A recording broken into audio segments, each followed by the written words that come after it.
And now the next speaker, Mr. Simon Hampton from Google.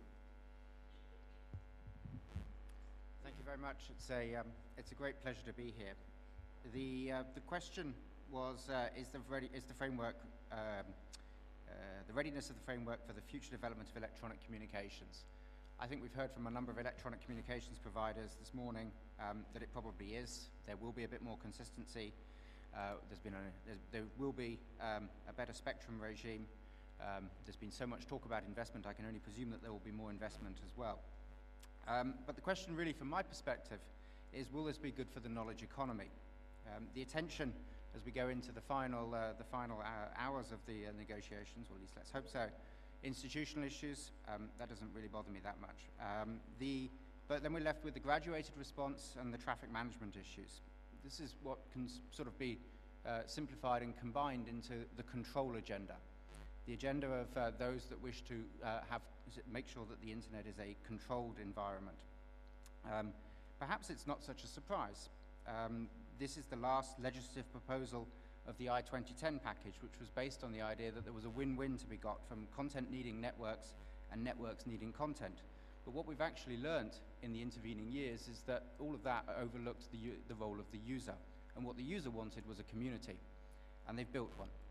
And so now you have things like YouTube, which is seen by so many operators seemingly as a cost for them. And yet actually it's a community based around video content, just as there are communities based around Facebook and all sorts of other places, which is really what is driving demand for next generation networks. Consumers want to pay for the better networks from the operators because of the communities that they're able to create there.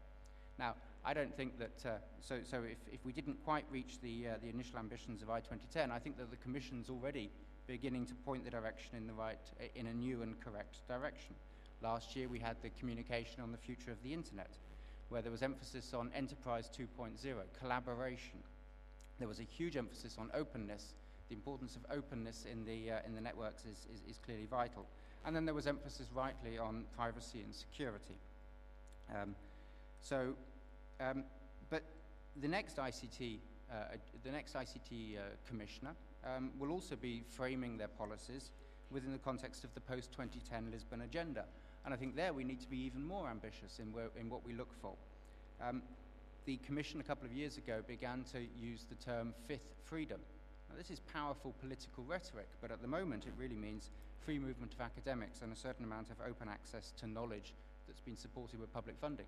For us, the fifth freedom really ought to become the absolute center stage of the European Union policy towards innovation and the knowledge economy. The fifth freedom, from our perspective, has the ability to transform our approach to addressing climate change, a huge opportunity to strengthen European values and culture. It will enable us to even potentially redefine citizens' relationship with government. And there's an enormous amount out there for the next 5 years to be achieved. So one of the things that we'd like to see very early on in the new Commission is an audit on the barriers to innovation in the knowledge economy. But if we go back again to the ICT sector, we just look more generally at the internet, the web as we see it today. That too is just transforming before our very eyes. The sort of pages that you now see on the internet, and a busy Facebook page is a good example. This is made up of multiple sources of content.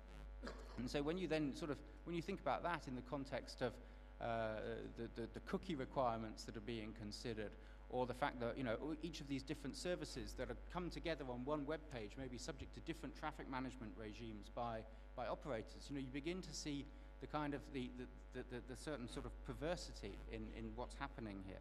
So we need to take that into account. Has anybody noticed that browsers have suddenly become interesting again? There's now a range of new browsers entering the market, including Google's Chrome, which is an open source browser.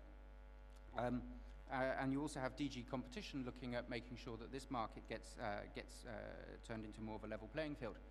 When the citizens behind their computers have these more powerful browsers, I think you're going to see another very, very fundamental transformation in the types of web pages that are made available to people. And I think that's something that we haven't even begin to factor into the future calculations. As Len said earlier, we don't have a crystal ball, but what we do know is that when we radically change the types of browsers that people have, we will radically change usage. We've already seen it with the iPhone, the first handheld device with a powerful browser, 50 times more searching being done by people like that. And that's now coming. There's going to be this revolution on the desktop as well.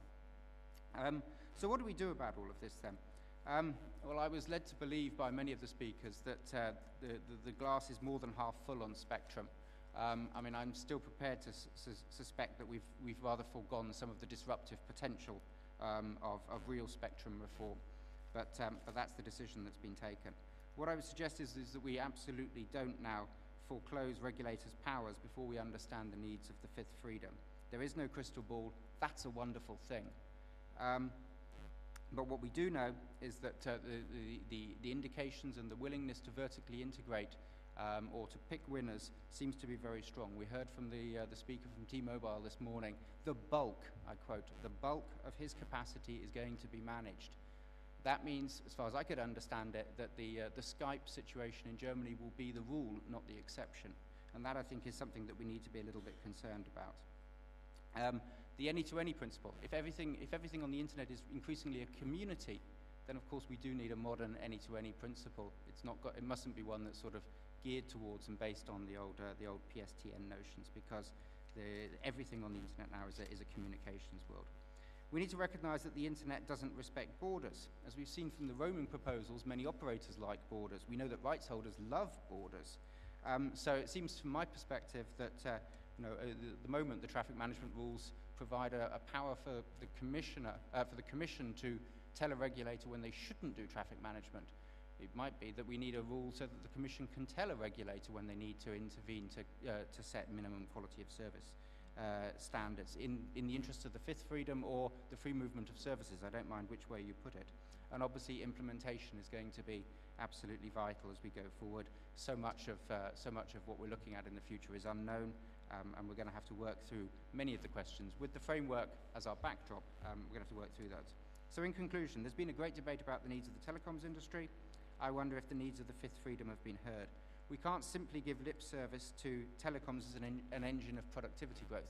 It's great that 40% of European productivity growth has come from the ICT sector. We can slap ourselves on the back, but in practice what we really need is to make ICT the driver of productivity growth in the rest of the economy. That's the real aim for the next 5 years. And let's not create additional barriers to innovation in the final days of this package. So for us, we've had e-Europe, we've had I-2010. I'd say the next key letter that we need to be looking at is the letter C. The letter C stands for citizens and consumers, it stands for community and collaboration, and it stands for the cloud, and it also stands for control. And I leave you with the word control as being the most important perhaps in all of those. Thank you.